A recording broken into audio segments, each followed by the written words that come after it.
Hey grade threes! So in this video I'm going to read to you from a story called King for a Day, and it's by Ruxana Khan, and it's illustrated by Christiane Cromer. Called King for a Day by Ruxana Khan, illustrations by Christiane Cromer. And this book is set in Pakistan, which is a country that's right beside India. So we might find some things that are similar between this country and India, and then we'll also learn about a special tradition that they have.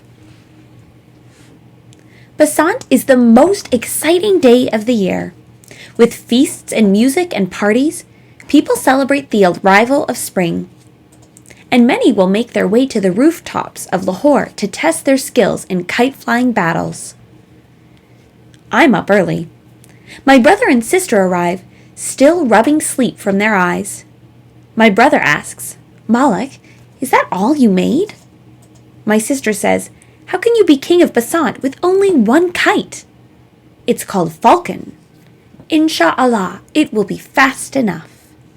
I send my brother many blocks downwind so he can catch kites I will set free." There's the bully next door. Ha! It's time to make him pay for hitting me and throwing stones at my sister. I'll get back at him with falcon. The bully shouts at us, calling my sister a bad name. My sister yells right back, but when she turns around, I can see she is hurt inside. The breeze lifts the bully's huge kite. His kite is so big, I nickname it Goliath. It must have cost a fortune. Falcon is small, built for speed. I let out enough of my special string for my sister to carry Falcon to the edge of the roof. "Don't step on the tails," I cry. "Don't rip them." On the count of 3, my sister jumps. I tug on the string. Falcon leaps into the sky. I work my string, dipping Falcon so it circles Goliath. Because it is so big, Goliath is slow. My kite string rubs the bully kite's string. Snip! I have sliced it. Goliath flies free, and the bully string drops from the skyline like a fishing line with nothing on the hook. The bully picks up his other kite, a smaller, faster kite. He gets it climbing on the rising currents of air until it's almost as high as Falcon. I take a deep breath, bracing myself. The bully's kite circles, trying to trap Falcon. I move away, watching closely for the next attack. The bully pulls his kite left.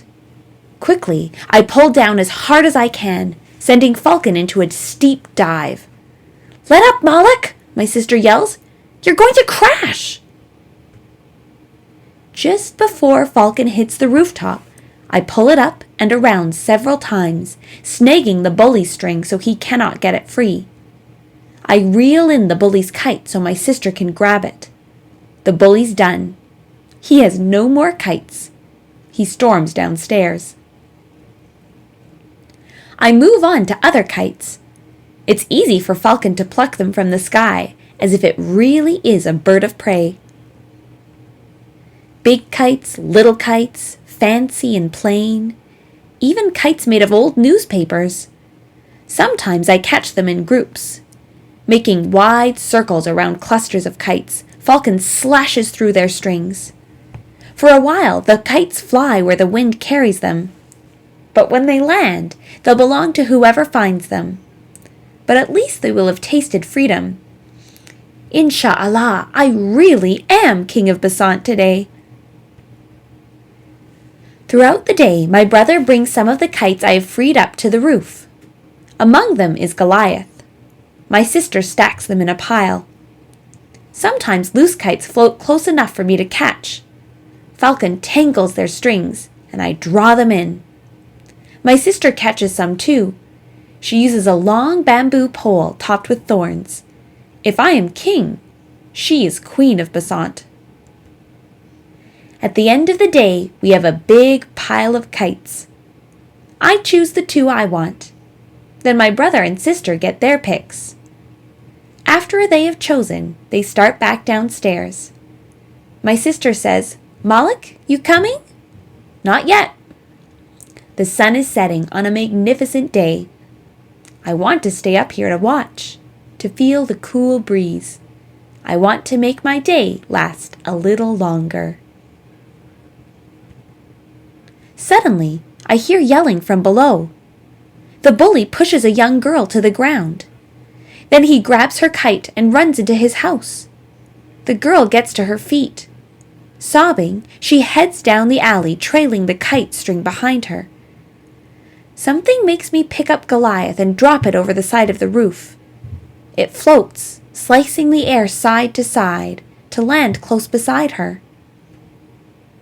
The crying stops. The girl picks up Goliath. I duck just as she looks up to see where it came from. When I look again, she's dancing along. Then she rounds the corner. She's gone. One by one the stars come out till they shine down like a million jeweled kites. My day is done. I am no longer king of Basant. It's time to go downstairs and join my brother and sister. We have many stories to tell of Falcon's triumphs, and tomorrow I will start designing a new kite, an even better kite, for next Basant, when, Insha'Allah, I will be king again. About Basant. There is something glorious about going up on a roof and releasing kites in the air. Even more thrilling is doing battle with them. In early spring, when the chill of winter has fled from the ancient city of Lahore, Pakistan, and light breezes carry the scent of flowers, it is time for Basant, the annual kite festival. Basant started many years ago with the Hindu celebration that marked the end of cool weather and the beginning of warm weather. With time, Basant became a celebration that crossed religious and cultural boundaries. People from inside and outside Pakistan flocked to Lahore to watch or participate in the kite battles. Many kite enthusiasts spent weeks preparing for the festival, practicing their flying skills by waging mock battles.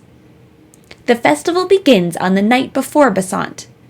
Huge spotlights are perched on rooftops so people can see, and white kites are flown because white shows up best in the night sky. The next day, people bring out their colorful kites. Shouts and cheers, drumming and bugle blasts create a festive mood. Everywhere there are feasts and parties. Women dress in bright colors, often wearing yellow or green to represent spring. Toward the end of the day, people bring out even larger kites, and at night there are fireworks to symbolize all the kite battles.